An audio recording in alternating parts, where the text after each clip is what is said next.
What's up, guys? This is Webby back again for your WWE King of the Ring 1993 review.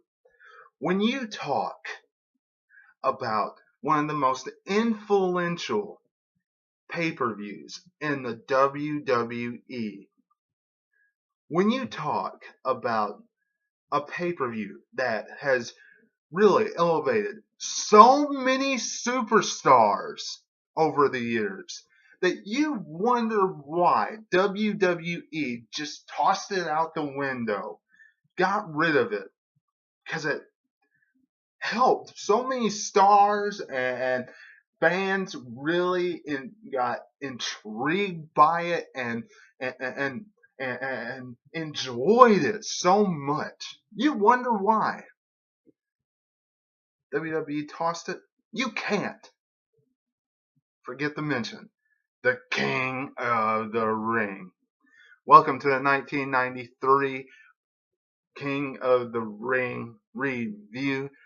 This is Webby, and this King of the Ring was headlined by 550-pound Yokozuna trying to regain the WWE Championship from the immortal Hulk Hogan.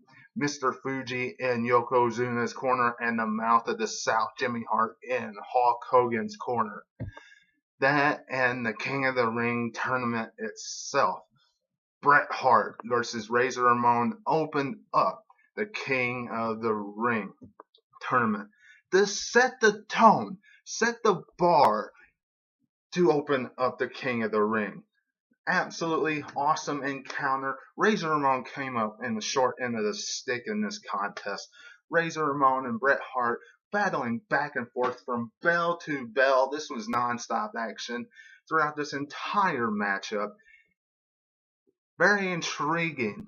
In the end, Razor Ramon had him on the top rope going for a suplex, rolled it into a pin.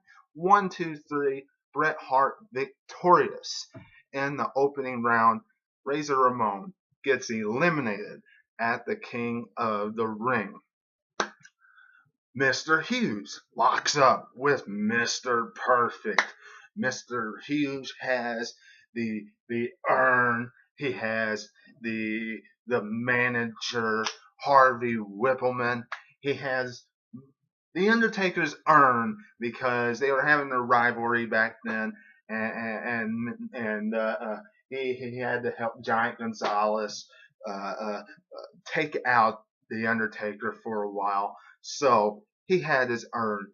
Very, very intriguing that way. So the question was, could Mr. Perfect overcome this very, very destructive Mr. Hughes? This kind of a slow, methodical, boring type matchup. I mean, that's what Mr. Hughes' style was.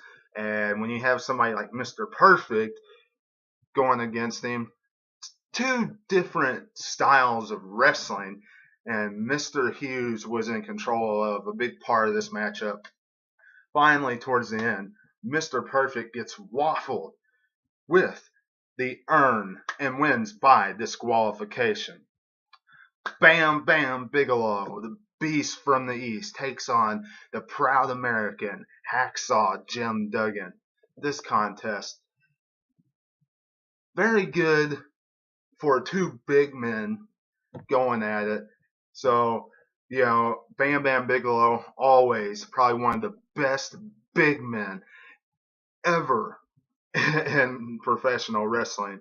No doubt about that. One of the greatest ever when it comes to professional wrestling and as far as large athletes.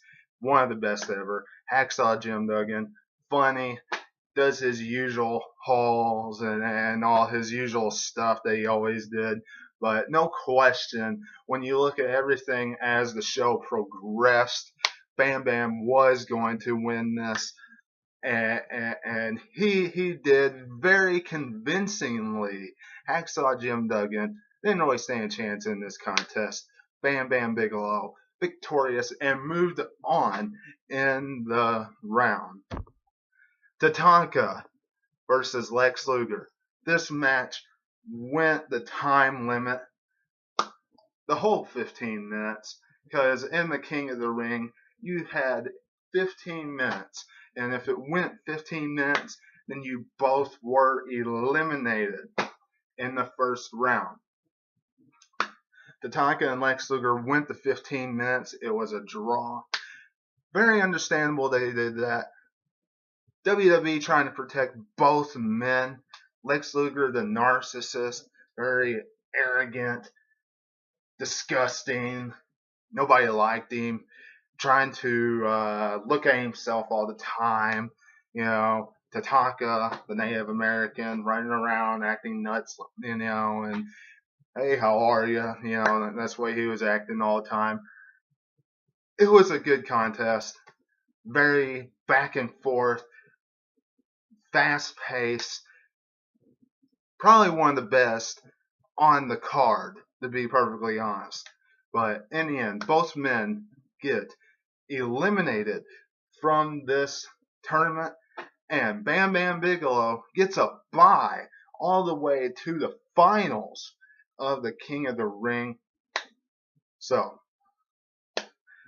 very intriguing, and honestly, it was a shame that that happened. Bret Hart in the semifinal rounds took on Mr. Perfect.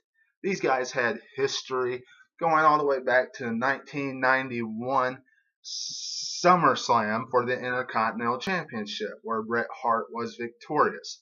This matchup, who is going to win? It was a great technical match. It was a great encounter. This was the best match on the card. I know I just said Tatanka and Lex Luger was one of the best. This was the best match on the card. No doubt about that. Bret Hart and Mr. Perfect had great chemistry together. But in the end, Bret Hart picks up the victory and moves on to the finals to face Bam Bam Bigelow. You know, kind of saw this coming. Bret Hart moving on because Mr. Perfect putting over Bret Hart. Bret Hart, younger wrestler, younger talent than Mr. Perfect was. So, only sense that he would be elevated in this tournament. And moving on.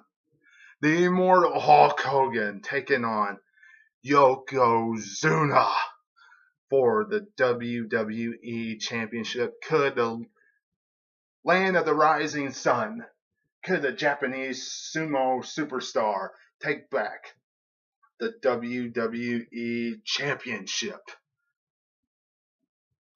Yokozuna lost the title at WrestleMania 9 from Hulk Hogan to Hulk Hogan at the very end of the show. After beating Bret Hart for it, then he loses it in 9 seconds very quickly. Hulk Hogan coming in saying he wants to defend the title in the heart of America, Dayton, Ohio, at the King of the Ring. So this contest, kind of slow, methodical, slow, kind of boring matchup if you want to get right down to it. Hulk Hogan and Yokozuna just didn't have real good chemistry, if you want my personal opinion about it.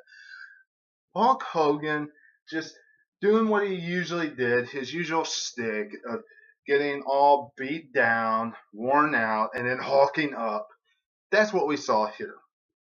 In the end, the massive 550 some odd pounds of Yokozuna became the second time WWE champion as Flash from a camera hit Hulk Hogan in the face, and Yokozuna dropped the big leg on Hulk Hogan for a 1, 2, and 3.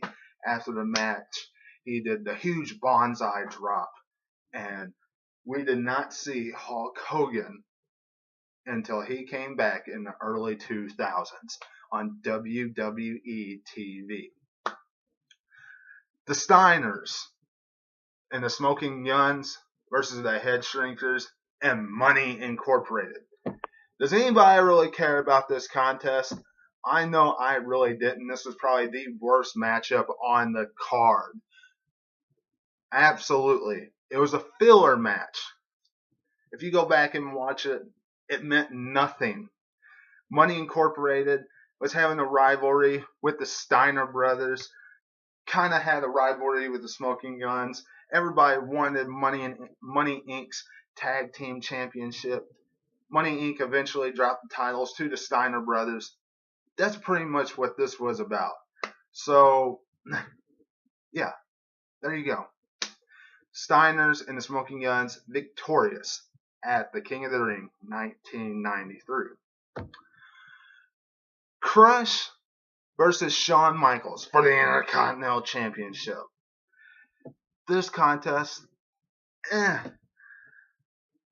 Shawn Michaels wins the Intercontinental Championship on Monday Night Raw, the Monday before, and then he has to defend it, that King of the Ring against Crush.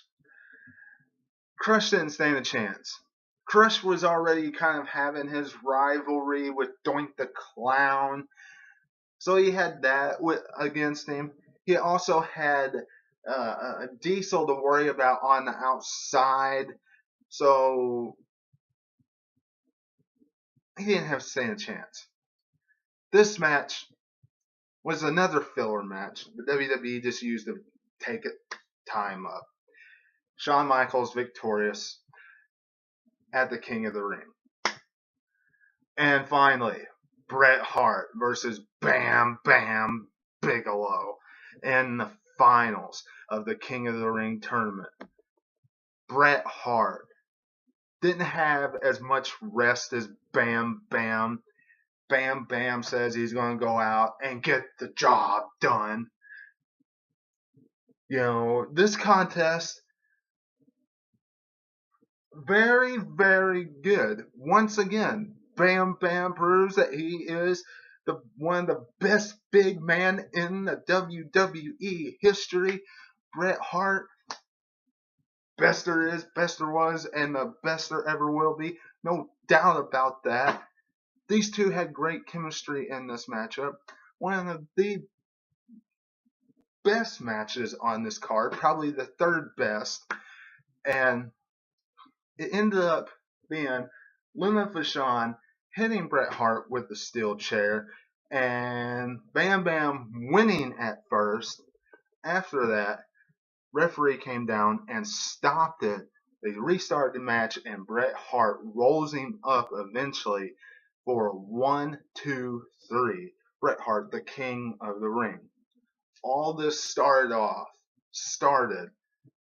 the rivalry between Bret Hart and Jerry the King Lawler, which was an epic rivalry that we saw such matches as the Kiss My Foot matchup, and we saw Jerry Lawler do all different types of things, like weasel out of matches, put Doink the Clown in the match, put Dr. Isaac Yankem in matches, all different types of stuff.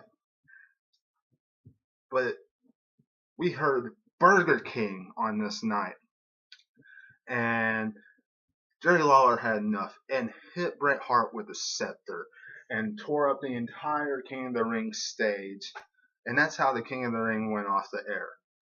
The King of the Ring 1993 set the bar, set the tone for everything that was this pay-per-view, and it elevated Bret Hart to a new level. an awesome level. Not only that, but it also elevated Yokozuna because he had an awesome title reign from that pay-per-view all the way to WrestleMania 10, where he dropped the championship. The King of the Ring is where all this started. So why? Why, WWE? Why would you get rid of this particular pay-per-view when you have a pay-per-view like this that elevated these two superstars to a new, different, higher level? And this is the first out of many King of the Ring reviews that we will be having right here on this channel. If you like this video, hit that thumbs up, share it, subscribe, hit the bell for all notifications. Facebook at 2007 Webby. Tune in for Monday Night Raw review, SmackDown Live reviews.